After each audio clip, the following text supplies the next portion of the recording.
Coloured by the pride and importance of this task enjoined on him by his father.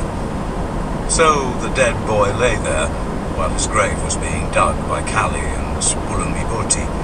Patterns of light and shade moved over him as the sun shifted lower, until finally it sank below the trees, and he lay in shadow. They had decided to bury him in the common burial place, which was on a bluff at the edge of the pine ridge, overlooking a sizable creek.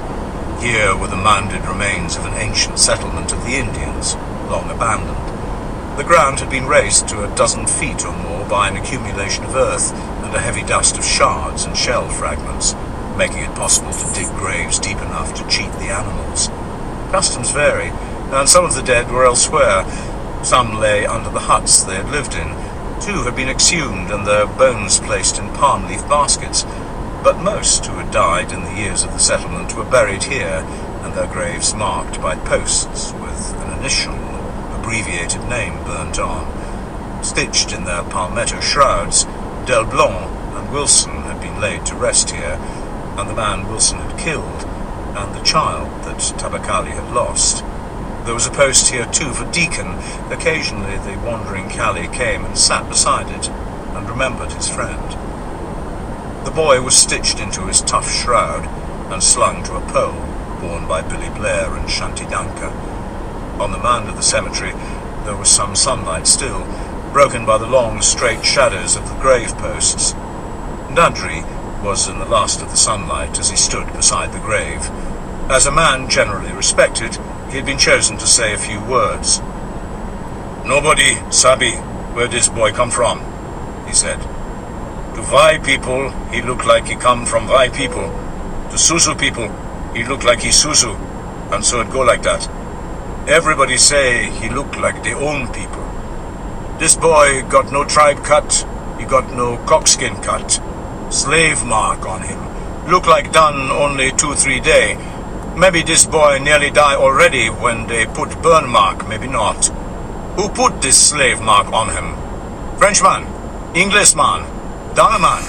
Only thing we can say, Bakra man slave a done it. If he got no mark, tell us who he belong. We oblige say this dead pickin' belong nobody. But wait 1 minute. What that mean? My opinion, that mean he belong everybody. He belong all of us here."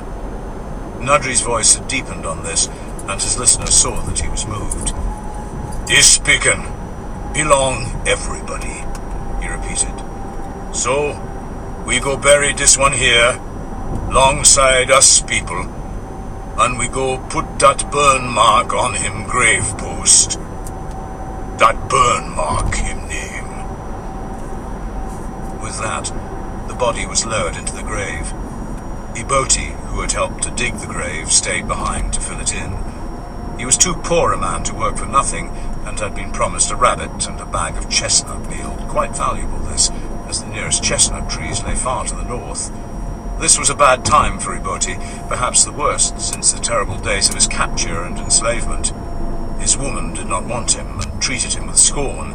He was due to be charged with witchcraft next day, and he was deeply frightened and unhappy at this. Also, he was afraid of being caught here among the dead at nightfall. For this reason he worked rapidly, protesting his innocence and uttering propitiatory phrases in a continuous mutter as he worked. He was a fearful man, and not blessed with great intelligence. Only fear of devils and hope in Tongman's advocacy kept him from running off into the night. Sullivan adhered to his plan in every detail. He ate no supper. The tension of his feelings took away appetite. There was not much to eat in any case. He had neglected to provide for himself, and he felt in no frame of mind for the communal supper at his woman's hut, along with one and quite possibly both of her other men, Libby and Zobi, and her 4 children, the latest only a year old. He waited in his own hut until the cooking fires were low and the mealtime gossip over. The shouts of children continued afterwards, but they too were hushed after a while. The moon was high when he emerged, and a faint light from it lay across the compound. There was chill in the air, and a smell of wood smoke and mist. Sullivan shivered a little. He He had taken pains with his appearance, tying back his long hair